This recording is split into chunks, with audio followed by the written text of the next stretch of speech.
রাজনীতি এবং এই জাতীয়তা, এই দুইটার মধ্যে যখন কখনো সংঘাত সৃষ্টি হয় কোনো ব্যক্তির সামনে, তখন অনেক সময় সে তার রাজনীতিকে প্রাধান্য দিয়ে জাতীয় অধিকার বিনষ্ট করে কি করে না?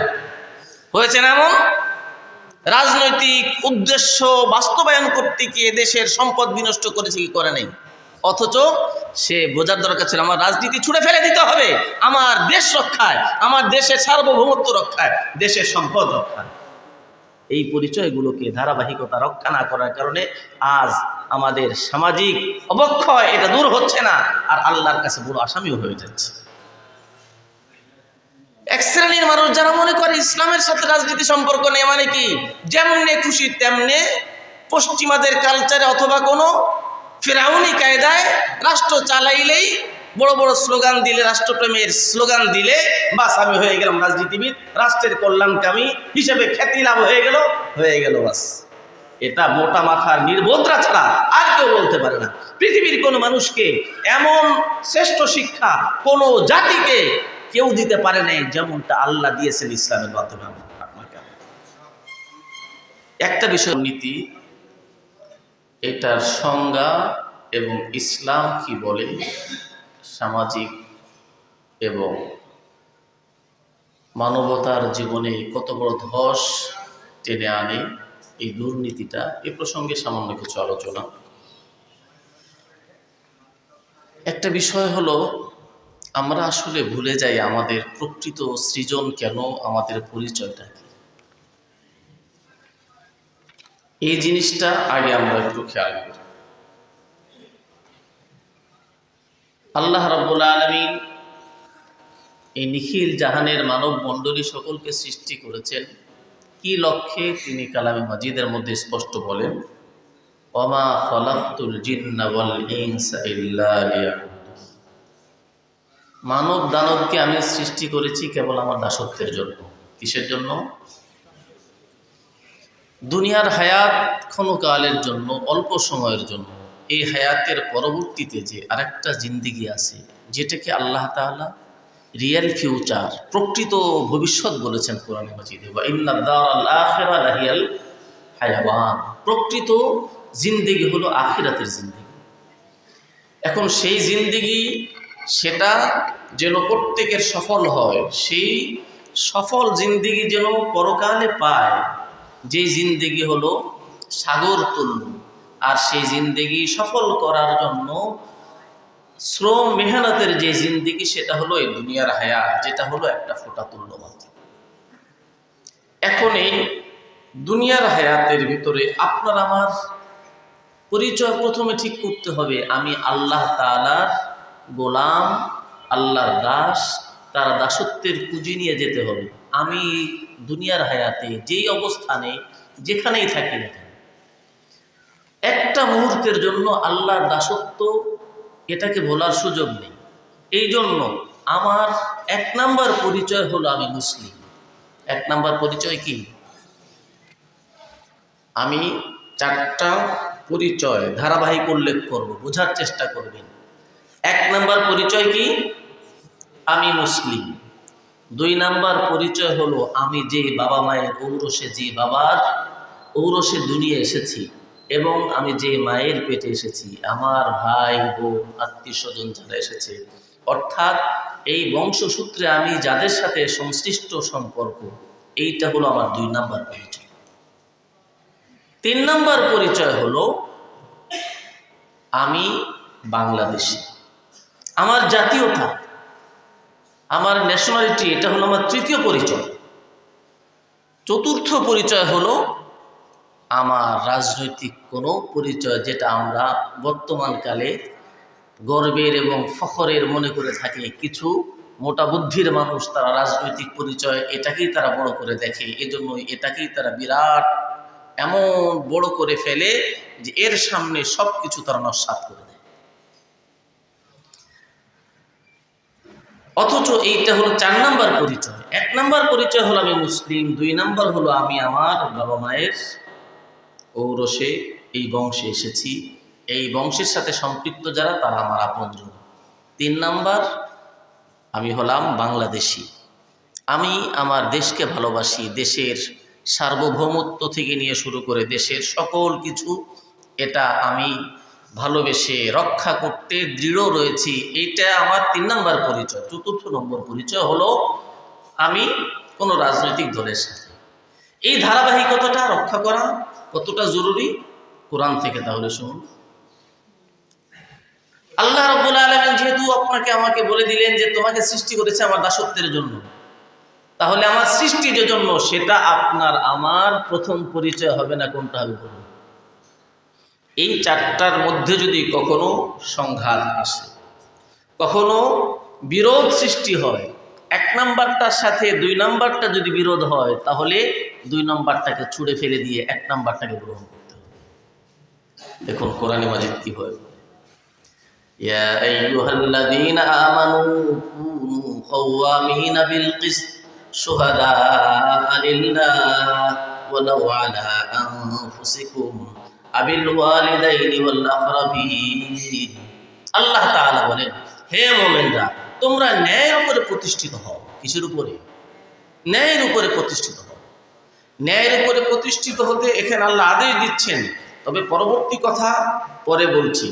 অন্য জায়গায় ন্যায়ের উপরে আল্লাহ চলতে বললেন কেমন শব্দে, দেখুন, ইন্নাল্লাহা ইয়া'মুরু বিল আদলি ওয়াল ইহসান। আমি আল্লাহ তোমাদেরকে আদল নিষ্ঠা এর আদেশ দান করি। এখন বিষয় হলো, দেখুন, জাগতিক যত শিক্ষা প্রতিষ্ঠান আছে, যত সাবজেক্টের উপরে ডক্টরেট হয়, থিসিস হয়, গবেষণা হচ্ছে সারা দেশের ভিতরে, এই সকল শিক্ষা প্রতিষ্ঠানে অধিকাংশ যেই বিষয়ের উপরে পড়াশোনা গবেষণা হচ্ছে, এইগুলো মানবের হাতে রচিত, মানবের শ্রমের ফসল, মানবের চেষ্টায় আবিষ্কৃত বিষয়ের উপরে পড়াশোনা হয়। এর ভিতরে মাশাআল্লাহ মানবতার শিক্ষা রয়েছে, দেশপ্রেমের শিক্ষা রয়েছে, ন্যায়ের শিক্ষা রয়েছে, সব কিছু কিন্তু মোটামুটি আছে।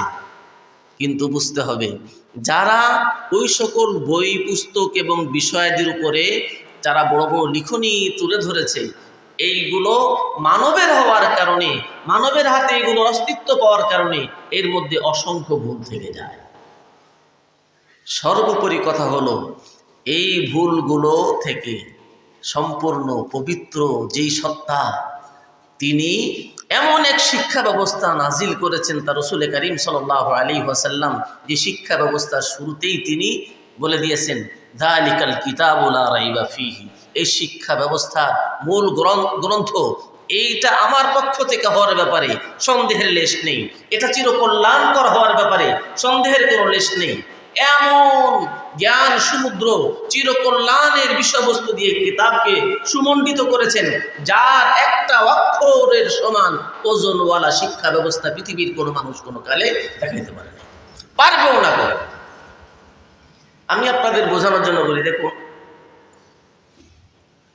আজ এই যে মানুষ তার নিজের পরিচয়ের মধ্যে স্রষ্টার সাথে সম্পর্ক যে 1 নম্বর পরিচয়, এটা ভুলে যাওয়ার কারণে ওই সকল শিক্ষা প্রতিষ্ঠানে যারা পড়াশোনা করে, এরা মনে করুন বড় বড় শিক্ষিত হলো, বড় বিদ্বান হলো, বিদগ্ধ ব্যক্তি হয়ে গেল, বিভিন্ন সাবজেক্টের উপরে গবেষণা করে। এদের মধ্যে মানবতার শিক্ষাও কিছু তারা ওই সকল মানব রচিত বই এরগুলোর উপরে সে পড়াশোনা করে অধ্যয়ন করে লাভ করছে।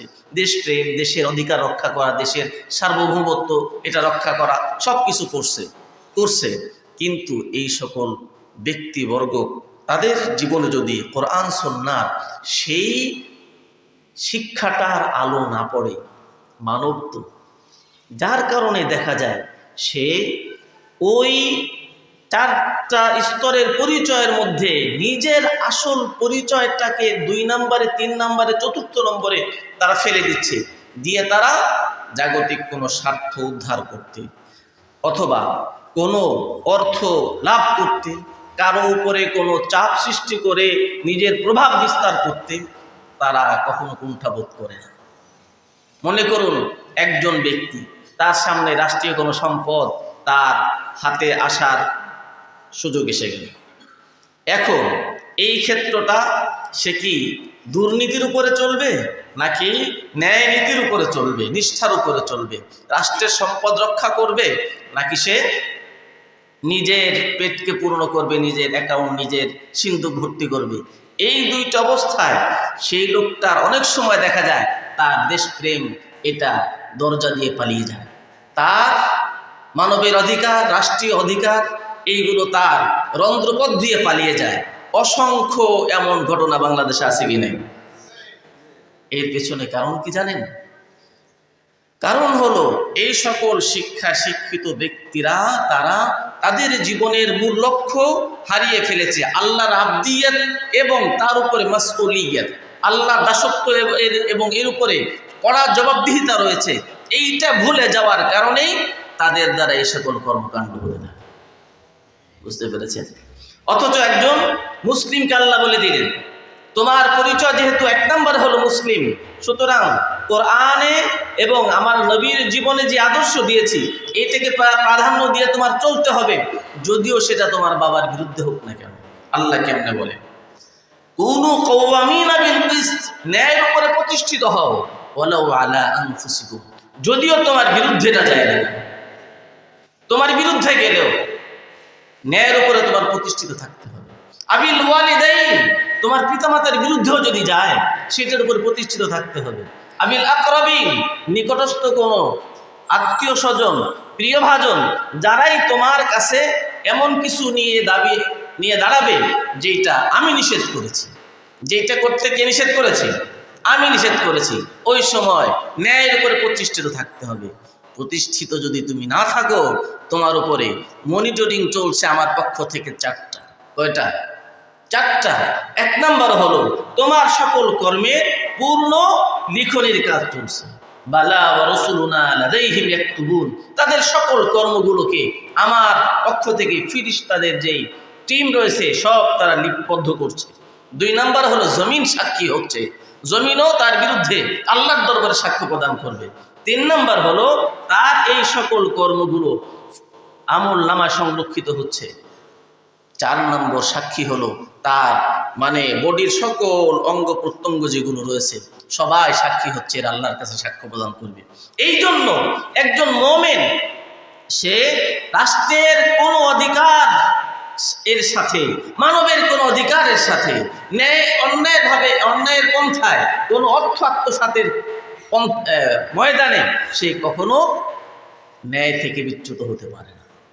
কারণ সে জানে আমি যদি স্বজন প্রীতি করি, আমার স্বজন অযোগ্য হওয়ার পরে যদি তাকে আমি সামনে বাড়ায় দেই, আমার সন্তান অযোগ্য তাকে যদি আমি একটা আসনে বসিয়ে দিই সেখানে সে বসার যোগ্য নয়, এর উপরে আমার জবাবদিহিতা রয়েছে।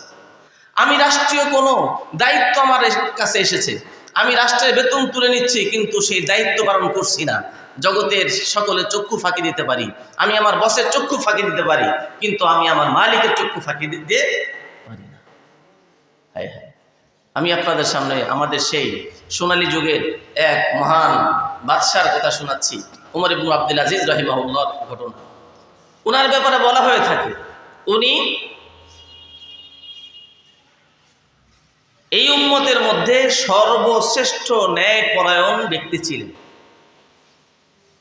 এবং ইতিহাস এটাও লেখে যে এই উম্মতের একমাত্র ওমর ইবনে আব্দুল আজিজ রাহিমাহুল্লাহ, যাকে ওমরে সানি বলা হয়, ওনার ন্যায়নিষ্ঠাকে যদি এক পাল্লায় উঠানো হয়, পূর্বের সকল উম্মতের সকল ন্যায়নিষ্ঠাকে যদি আর এক পাল্লায় উঠানো হয়, তাহলে ওমর ইবনে আব্দুল আজিজের ন্যায়নিষ্ঠার পাল্লা ভারী হয়ে যায়। উনি অর্ধজাহানের খলিফা ছিলেন, খলিফাতুল মুসলিমিন, আমিরুল মুমিনিন। উনি নিজে হাতে ট্রেজার ফান্ডের যে মৃগনাভি ছিল, রাষ্ট্রীয় কোষাগারের মৃগনাভি নিজে হাতে ওজন করতেন। এটা কাউকে দায়িত্ব দিতেন না, অত্যন্ত দামি মূল্যবান হওয়ার কারণে। শুধু তাই নয়, ওজন করার সময় নিজের নাকে তুলা ঢুকিয়ে রাখতেন। শ্বাস প্রশ্বাস তো নাক দিয়েও নেওয়া যায়, আবার মুখ দিয়েও নেওয়া যায়। মুখ দিয়ে নিলে কি ঘ্রাণ পাওয়া যায়? হ্যাঁ, ঘ্রাণ এর জন্য আল্লাহ যেই অঙ্গ দান করেছেন সেটা হলো নাসিকা, এইটা বন্ধ করে দিতেন, মুখ দিয়ে নিঃশ্বাস নিতেন। কারণ উনি জানতেন আমার দেশের মানুষের অধিকার, এখানে আমার দুর্নীতি যদি করি সেই দুর্নীতির সূক্ষ্ম রাস্তা এটাও যে আমি রাষ্ট্রীয় মৃগনাভি যার উপরে অধিকার রয়েছে সারা রাষ্ট্রের সকল মানুষের, সেইটার ঘ্রাণ আমি একচ্ছত্রভাবে যদি গ্রহণ করি খলিফাতুল মুসলিমিন হওয়ার কারণে, তাহলে কিয়ামতের ময়দানে সে আল্লাহর আদালতে আমার মাসউলিয়ত জবাবদিহিতা রয়েছে, যিনি বলেছেন কুনু কাওয়ামিনা বিল কিসত, ন্যায়ের উপর প্রতিষ্ঠিত থাকো। আল্লাহ তাআলা বলেছেন ইয়ামুরু বিল আদল, আমি আল্লাহ ন্যায়ের উপরে তোমাদেরকে আদেশ দান। একবার ওনার ফুফি আসছেন, ফুফি এসে বলছেন, বাবা তুমি তো বয়স্কদেরকে ভাতা দিয়ে থাকো, প্রতি মাসে একটা করে আশরাফি দাও, যেটাকে আরবিতে দিনার বলা হয়, আমরা স্বর্ণ মুদ্রা বা আশরাফি বলে থাকি। ওনার ফুফি এসে বলছেন আমাকে একটা না, আমাকে দুটা করে দিবা প্রতি মাসে। ওমর ইবনে আব্দুল আজিজের কাছে এসে তার আপন ফুফি যখন এই কথা বললেন, বৃদ্ধা মানুষ বয়স্ক ভাতা হিসেবে দুটি আশরাফি চান, অথচ উনি ফরমান জারি করেছিলেন বয়স্কদের এই বয়সে উপনীত হলে তারা একটি করে মাসে আশরাফি পাবে, স্বর্ণ মুদ্রা পাবে। ফুফি এসে দাবি করছেন দুইটা। উনি তখন মুস্কি হেসে ফুফিকে বললেন আপনি এখানে একটু বসুন। এরপরে নিজের পকেট থেকে একটা স্বর্ণ মুদ্রা নিয়ে ওটাকে একটা চিমটি দিয়ে ধরে চুলার উপরে ওটাকে গরম করছেন। গরম করার পরে যখন সেটা একদম লাল টকটকে হয়ে গেছে, তপ্ত হয়ে লাল বর্ণ ধারণ করছে, তুলে এনে ফুফির কাছে এনে বললেন আপনার হাতেটা আমি দিতে চাই, প্রতি মাসে একটা করে দিব, আপনি নিতে প্রস্তুত? ফুফি বললেন, ফুফি তো দেখে আটকে উঠছেন, এটা হাতে নিব কিভাবে, এটা তুমি কি বলছো? উনি বলেন যদি তাই হয়, আপনি আমার ফুফু হওয়ার কারণে এটা যদি আপনাকে আমি প্রতি মাসে দেই, হাত যদি আপনার ঝলসে যায়, এই আশঙ্কা হাতের তালুতে দিতে আপনি রাজি না হন, তাহলে আমি এই যে অর্ধজাহানের খেলাফতের মসনদে বসেছি, আমি এর মালিক নই, বৈষম্যের বন্টন করার অধিকার আমার নেই, আল্লাহ তাআলার পক্ষ থেকে মনিটরিং চলছে, এটা হবে চরম দুর্নীতি। তাহলে কিয়ামতের ময়দানে আপনি এটাকে গ্রহণ করার কারণেও আপনার হাতে এই গরম আশরাফি যতটা বেদনাদায়ক হবে, যন্ত্রদায়ক হবে, এর চাইতে কঠিন আগুনের সম্মুখীন হতে হবে। আর আমি সেইটার বৈষম্যের বন্টনকারী, দুর্নীতিকারী হওয়ার কারণে আমারও কিয়ামতের ময়দানে পরিণাম সেটা। এই হলো ইসলাম। এই জন্য ভাইয়েরা আমার, আল্লাহ তাআলা পক্ষ থেকে এই বিধান যাদের কাছে এসেছে যে আমি তোমাদের জীবনে ফরজ করে দিয়েছি আদল এবং ন্যায় নিষ্ঠা প্রতিষ্ঠা করতে, নিজের জীবনে তোমার পারিবারিক ফ্যামিলি যারা আছে, ফ্যামিলি মেম্বার্স যারা আছে, তাদের জীবনে, তোমার বাড়ির সদস্যদের জীবনে, তোমার প্রতিবেশীর জীবনে, তোমার ফ্রেন্ড সার্কেল যারা আছে তাদের সাথে, তোমার কর্মচারী আমলাবৃন্দ যারা আছে তাদের সাথে, তোমার ইউনিয়ন পরিষদে যারা আছে তাদের সাথে, তুমি যেই মসনদে আছো, যত বড় উচ্চ মসনদেই পৌঁছে যাও না কেন, সেইখানেও তোমার এটা ফলো করে চলতে হবে। আজ বড় পরিতাপের বিষয় হলো, একটা মহল তারা ইসলামের পরিচয়কে আসল পরিচয় না বলে 1 নম্বর পরিচয়কে তারা পিছনে ফেলে দিয়ে 3 নম্বর পরিচয় বাংলাদেশি হওয়াটাকে নিজের বড় পরিচয় বলে। নাউযুবিল্লাহি মিন যালিক। এত বড় চরম নির্বোধ হয় একজন মুমিন মুসলিম পরিচয় দিয়ে। ফোটাতুল্লাহ হায়াত এটার জন্য নিজের আসল পরিচয়কে হারিয়ে ফেলছে। হয়তোবা কিছু মানুষকে খুশি করার জন্য, কিছু মানুষের মনোরঞ্জন কামানোর জন্য। এটা চরম নির্বুদ্ধিতা এবং বেয়াকুফি। আখিরাতের জিন্দেগি যার যদি মোমেন হয়ে থাকো, তাহলে মোমেনের আসল হায়াতটার পরিচয়টা শুনে নাও। আল্লাহ রাসূল সাল্লাল্লাহু আলাইহি ওয়াসাল্লাম বলে দিয়েছেন, মাদ দুনিয়া মিনাল আখিরা ইল্লা কামান আদখালা ইসবাহু ফিল ইয়ামি ফালিয়ানজুর বিমাযা ইয়ারজি। আখিরাতের তুলনায় দুনিয়ার হায়াতের স্বল্পতা বোঝানোর জন্য আল্লাহ রাসূল সাল্লাল্লাহু আলাইহি ওয়াসাল্লাম বলেছেন, যদি কেউ একটা আঙ্গুলকে সাগরের মধ্যে ডুবিয়ে দেয়, এরপরে যদি আঙ্গুলকে তুলে আনে, আঙ্গুলের অগ্রভাগে যতটুকু পানি উঠে আসবে, ওই পানিটা সাগরের সমষ্টি পানির সামনে যত সামান্য, আখিরাতের তুলনায় দুনিয়ার হায়াত তত সামান্য।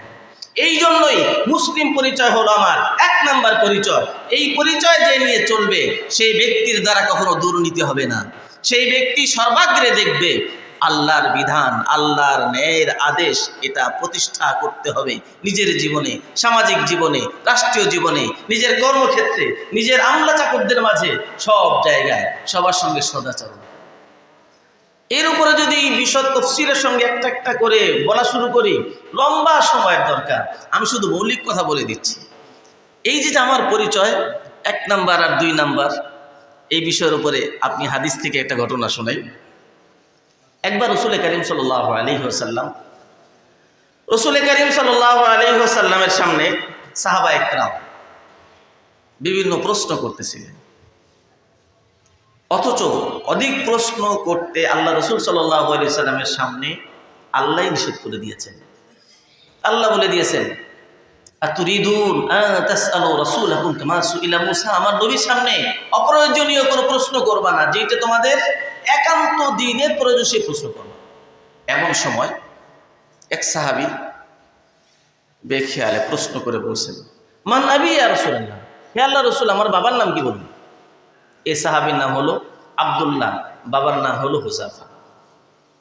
এখন রসুল করিম সাল্লাল্লাহু আলাইহি সাল্লাম ওহীর মাধ্যমে সাথে সাথে উত্তর দিয়ে ফেলেছেন, আবুকা হুযাফা।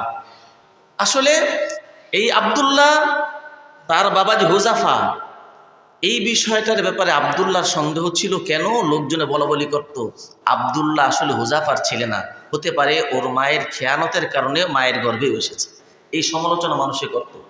কিন্তু আব্দুল্লাহ ইবনে হুযাফা রাদিয়াল্লাহু আনহু বিষয়টা এ নিয়ে একটু সংশয় ছিলেন, যার কারণে যেই সত্তার কাছে কোরআন নাজিল হচ্ছে, যার তথ্যের মধ্যে কোনো ভুল বিচ্যুতির কোনো লেশ নেই, তার থেকে সমাধান পেতে চাচ্ছেন, এই জন্য বলছেন আমার বাবা। রাসূল কারীম সাল্লাল্লাহু আলাইহি ওয়াসাল্লাম যখন বললেন আবুকা হুযাফা, তোমার বাবার নাম হলো হুযাফা, উনি একদম সুস্থ হয়ে গেলেন, স্থির হয়ে গেলেন। কিন্তু এই আলোচনাটা যে প্রশ্ন উত্তর যে হলো, ওনার মায়ের কানে যাওয়ার পর মায়ের কষ্ট লেগেছে কিনা? মায়ের কষ্ট লাগেনি? মা সে রাগান্বিত হয়ে বাড়িতে যাওয়ার পরে বলছে, ফাযাহতা আলা মাশহাদি মিনান নাস, মানব মণ্ডলীর উপস্থিতিতে তুমি আমাকে চরম অপদস্থ করে দিলা। তোমার কি সন্দেহ হয় যে তুমি তোমার বাবার সন্তান নও, অন্য কোত্থেকে তোমাকে আমি পেটে ধারণ করেছি? তখন উনি উত্তর দিলেন, ইয়া উম্মিয়া লাউ সাম্মা রাসূলুল্লাহ সাল্লাল্লাহু আলাইহি সাল্লাম আবি গায়রা হুযাফা লাহিকতু বিহি, আজ যদি আমার বাবা হুযাফা ছাড়া অন্য কাউকে আমার রাসূল বলতেন, আমি তার সঙ্গে যুক্ত হয়ে যেতাম। মানে কি, আপনার কথার তোয়াক্কা করতাম না, আপনার বলে দেওয়া জননী হিসেবে যে পরিচয় জনক আমার যে, সেটাকে আমি মানতাম না, কারণ ওহীর মাধ্যমে রাসূল কারীম সাল্লাল্লাহু আলাইহি ওয়াসাল্লাম জানিয়ে দিয়েছেন। তাহলে কি হইল? আল্লাহ রাসূল সাল্লাল্লাহু আলাইহি সাল্লামের কথার অনুসরণ, এইটা নিজের মায়ের কথার চাইতে বেশি দাম, নিজের বাবার কথার চাইতে বেশি দামি, নিজের সন্তানের কথার চাইতে বেশি দামি।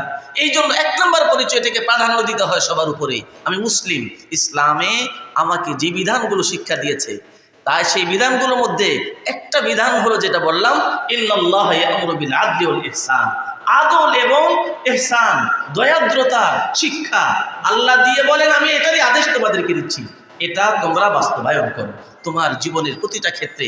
তুমি যেই মহলেই হও না কেন, তুমি যত নিম্ন শ্রেণীর মানুষ হও অথবা যত সর্বোচ্চ আসনে তুমি আসীন হও, সেখানে গিয়েও তোমার সেটাকে খেয়াল রাখতে হবে। যদি তুমি সেখানে কোনো বিচ্যুতি করো, তোমার বিরুদ্ধে 4টা মনিটরিং চলছে, সবগুলো আমার সামনে উপস্থাপন করবে তোমার জীবনের পুঙ্খানুপুঙ্খ রূপে কৃত সকল কর্মকে। তখন আল্লাহ বলেন, ফায়ুনাব্বিউকুম বিমা কুনতুম তা'মালুন, সকল কর্মের হিসাব তোমার সামনে উপস্থিত করার পরে এরপর আমি তোমার জন্য দণ্ডের ব্যবস্থা করব। এই জন্য একজন মুমিন সে দুর্নীতির ধারের কাছেও যেতে পারে না, হোক সেটা স্বজনের মাঝে বা বিজনের মাঝে, হোক সেটা দিবসে বা রজনীতে, হোক সেটা আলোতে বা আধারে, যেখানেই হোক মুমিন সবসময় আল্লাহর ভয়ে প্রকম্পিত থাকে। এই জন্য সে আজ দেখবেন সারা বিশ্বের মধ্যে যারা মুমিন মুসলিম এবং যারা দ্বীনের পূর্ণ অনুসরণ করে, তাদের দ্বারা ন্যায় নিষ্ঠা যতখানি প্রতিফলিত হয়, অন্যদের দ্বারা হয় না। এটা হলফ করে বললে কাফারা দিতে হয়, কারণ তারা জানে যে আমার 1 নম্বর পরিচয় হলো আমি মুসলিম, 2 নম্বর পরিচয় হলো পিতা মাতার সন্তান যাদের উরসে এসেছি এবং যাদের সাথে আমার বংশ অনুক্রমে আমার সম্পর্ক, 3 নম্বর পরিচয় হলো আমি বাংলাদেশি। এখন বাংলাদেশি হওয়া, এটা আমার দেশপ্রেম থাকা এবং দেশের সব অধিকারকে দেশের মানুষের জন্য, দেশের রাষ্ট্রের জন্য বুঝে দেওয়া, এটা আমার দায়িত্ব। সুতরাং আমি যে সেক্টরে রাষ্ট্রের কোনো দায়িত্বে আমি আছি, সেখানে বসে যেন দেশের ক্ষতি না হয়, মানবতার ক্ষতি না হয়, দেশের কোনো অর্থের বিনষ্ট না হয়, দেশের সার্বভৌমত্ব বিনষ্ট না হয়, এই ফিকিরটা সবসময় রাখবে। এই হলো 3 নম্বরে।